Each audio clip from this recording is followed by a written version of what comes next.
How Nigerians think about relationships and marriages. Have you met Nigerians? Have you met Nigerians, intelligent Nigerians, happy Nigerians, buoyant Nigerians, wise Nigerians, Nigerians who understand sarcasm? Where two or three Nigerians are gathered, power is about to change hands. Powerful Nigerians. Have you met us? How Nigerians think about relationships and about marriages.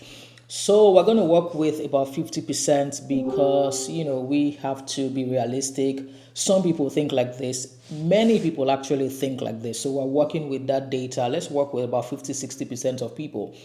How Nigerians think about relationships and about marriages. Are you ready to let it go? Are you ready to get into the flow? Yeah. Please click the subscribe button. Be a part of my family. Be a part of the community. Let's just talk together. Now, an average girl was raised to think and believe that a guy is supposed to sort her finances. And if you look at it nowadays, sometimes people are even invited on dates and then they are asking for, oh, I need money to fix my nails. I need money to get my hair done. I need to show up. I need money for Uber. I need to do this. I need to do that. Like, you're going on a date and you're already turning into shopping spree. Like, what's going on? For the young girls, you get to know that there's somewhere called a husband's house from childhood when you're washing plates. Some people call it dishes, or maybe you use dishwasher. But when we grew up, we were washing our damn plates ourselves. So you're washing your plate, and then they say to you, is that how you're going to wash it in your husband's house, just in case you don't wash it well? And then you get to understand your husband's house theory from childhood, maybe age 10, 11, 12. Then you become a teenager. And then as you get to high school, proceeding to college, they're already reminding you, as you get to college, shine your eyes, speak the best of the best, whatever, just marry someone. Whether you fall in love or not, we don't care. Just marry somebody and get a guy, because I'm about to evict you from my house. So you are not going to stay in my house for too long. They're planning the weddings already, the color riots, all the colors of the day, stuff like that is about to go down. And the girls are socialized to think that marriage is life, not that marriage is a part of life. And this shows up in the decisions they make. So sometimes people have married the weapons formed against them.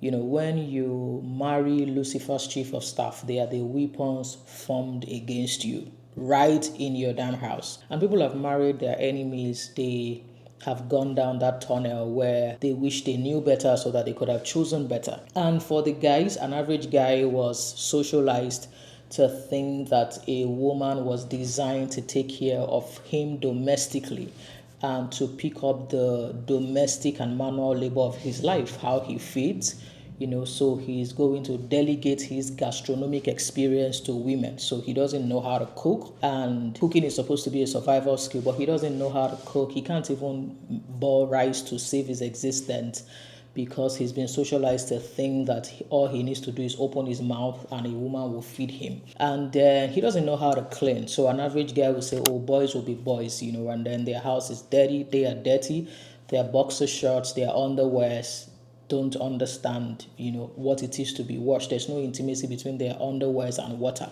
and detergent and washing machines or their hands, whatever it is.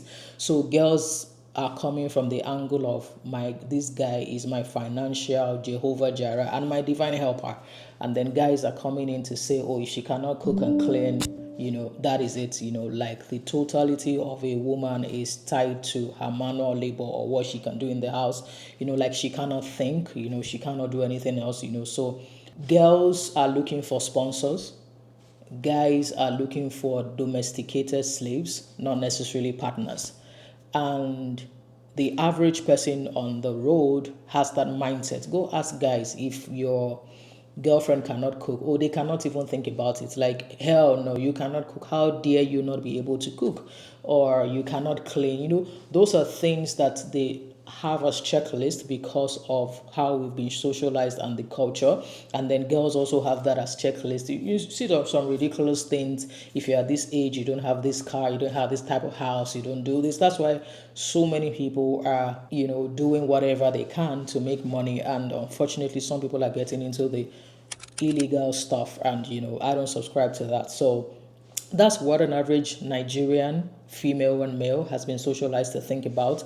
And then I'm here to say that there's so many people also who have chosen and decided to raise themselves, decided to say, what, marriage is beautiful, connection is beautiful, partnership is beautiful. I want to fall in love, I want to stay in love.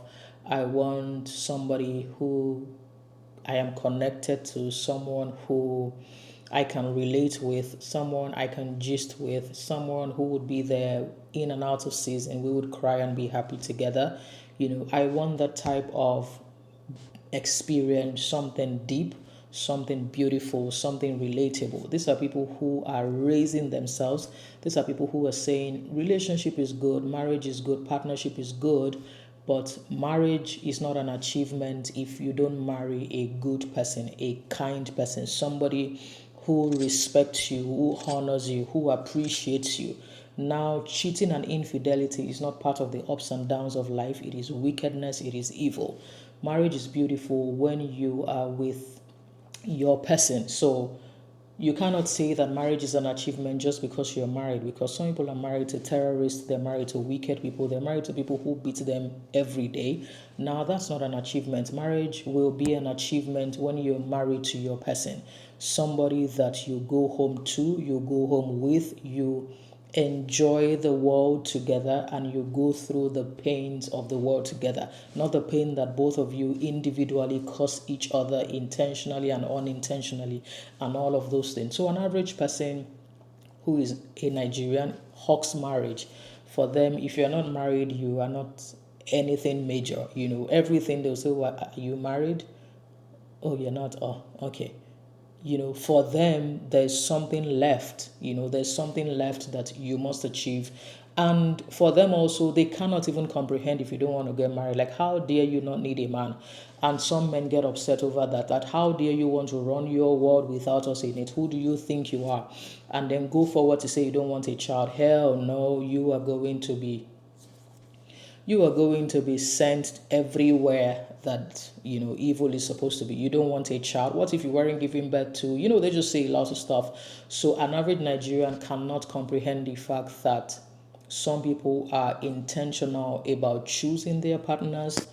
They are intentional about being single because they've gone through therapy, and they are saying to themselves, I'd rather be alone than to share my life with somebody who would destroy it. The weapon formed against me, hell no. And an average person cannot comprehend that some people are going to say, I am not getting married and I'm not getting married. Oh, for them, you must have gone through trauma. It can never be a decision, whatever. They will swear, they will do anything, and they will come after your happiness. In fact, they cannot even comprehend that you are happy without a man. How dare you? Because of socialization, for them, how would you be single and happy? Let me tell you guys something. Happiness is not tied to a relationship. Happiness is tied to yourself.